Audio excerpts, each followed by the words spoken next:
Hey everyone, welcome back to my channel. I hope you guys had an amazing holiday season and that you were welcoming the new year in with open arms like I think most of us are. We're all ready for a fresh start. I certainly am, and I am so excited to see where my channel takes me in this coming year. I realize that I've been fairly absent for the past month or two, and a lot of that is just a lot of things in my personal life, just being stressed out from work and hosting the holidays at my house this year, and just a lot of stuff was going on.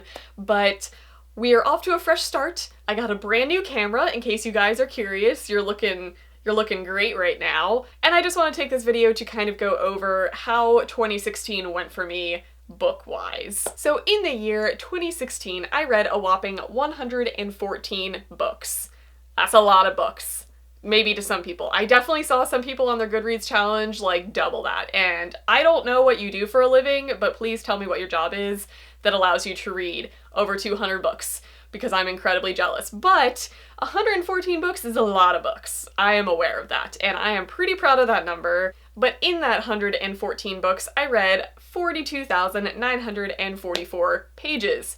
That's a lot of pages. Lots of words got absorbed through my eyeballs. It was great. I loved every second of it. Now, in the past year, I feel like we definitely had some trends that we followed, and I feel like everyone can agree that one of the biggest trends in 2016 was fantasy. And not necessarily just fantasy, but epic, long, heavy, involved fantasy series, which I think I was okay with. And I think a lot of that was thanks to Sarah J. Maas, because she kind of welcomed the YA world into heavy fantasy, where it's not just a trilogy and done, it's in-depth characters and world building.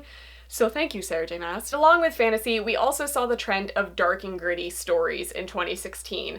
And this can be anything from contemporary with heavy trigger warning, controversial subject matter, that also kind of follows into the other genres. I feel like we saw a lot more villain-based stories, or just more violent or more controversial subjects being addressed in other genres across the board. And I think a lot of that really needed to be addressed. I feel like we saw a lot of trigger warning type things like rape or abuse or bullying or slut-shaming in contemporary being addressed, along with mental illness is also being addressed across all genres. It wasn't just contemporary this year. We also saw more villainous and violent stories in just fantasy and everything. People just basically aren't sugarcoating stuff anymore, and it's raw and it's real, and I feel like I said those words so much throughout the course of 2016 in all my videos, and I've loved all of them. I think it's handled it very well, and I'm excited to see where this is going to go in the future as far as books go. And along with fantasy and dark and gritty, we also saw a ton of retellings,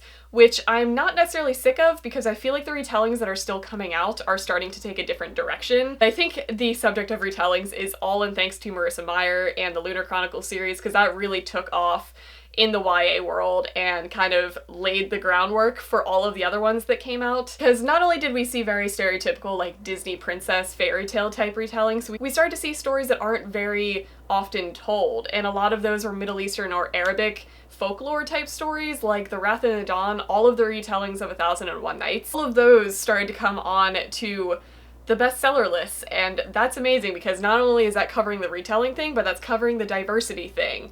So I think as a whole, 2016 really expanded the YA world in general, and I think it was very much needed, and I loved it. Now personally, in 2016, I also got into fantasy. I kind of always read fantasy, but it wasn't my go-to genre, and I think thanks to Throne of Glass and ACOTAR, I can fully say that I am all on board for YA fantasy now.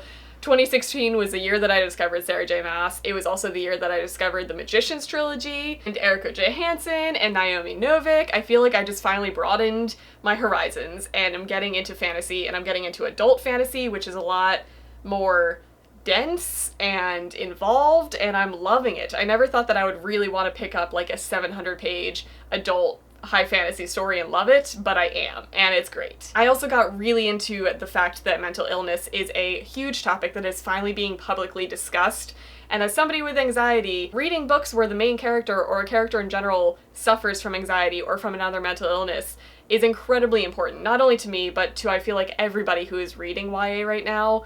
And I feel like there were so many books to thank for that. There was Challenger Deep, there was The First Time She Drowned, Highly Logical Behavior. I discovered Jenny Lawson's books this year, which were great. There were just so many that I personally discovered this year that really helped me out and really opened my eyes up to the fact that this is a subject matter that is here to stay and it's very important. I personally also dabbled a little bit into some magical realism, some nonfiction surprisingly, and into historical fiction as well. All three of these are things that I avoided at all costs because they never seemed interesting to me, and there were definitely some books throughout this year that definitely pulled me out of that mindset and have kind of opened my eyes up to this world, and it's been great. So going into 2017, I'm not quite sure where the trends are gonna fall. I know we have a lot more retellings, and like I said, they're starting to be more diverse and not as commonly told stories. All the ones that I see that are coming out are either a villain retelling or just a kind of obscure fairy tale or lore type story that hasn't really been touched or even really heard of.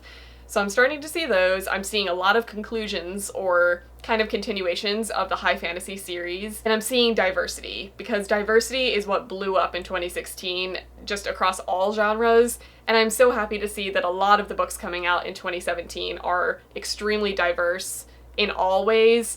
So I think those are going to be the main focus. Other than that, I'm not sure where 2017 is going to go. My reading goal is, again, 100 books, because I feel like that is apparently a solid number for me to sit at. If I surpass it, pat on the back, good for me, but for right now, 100 books is pretty much my standard that I strive for, and this year may be a little bit tougher because I'm kind of changing jobs.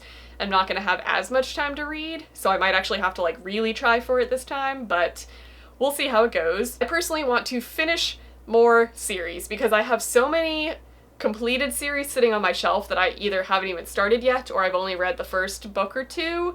So I'm just gonna lay it out. My main goal is gonna be to finish series that are on my shelf. Will I finish that? Who knows? We'll see. We'll see how it goes. If any of you guys did one of these videos and I have not commented on it or possibly haven't seen it, I've been trying to get back into the booktubing rhythm over the holiday season now that I have some time to do it again. So please leave it down below. Let me know what you guys read this year, what your reading goals are for next year. I just want to start talking to you guys again because I miss you guys. So that is going to be it for this video. I hope you guys are reading some amazing books going into the new year, and I'll see you in my next video.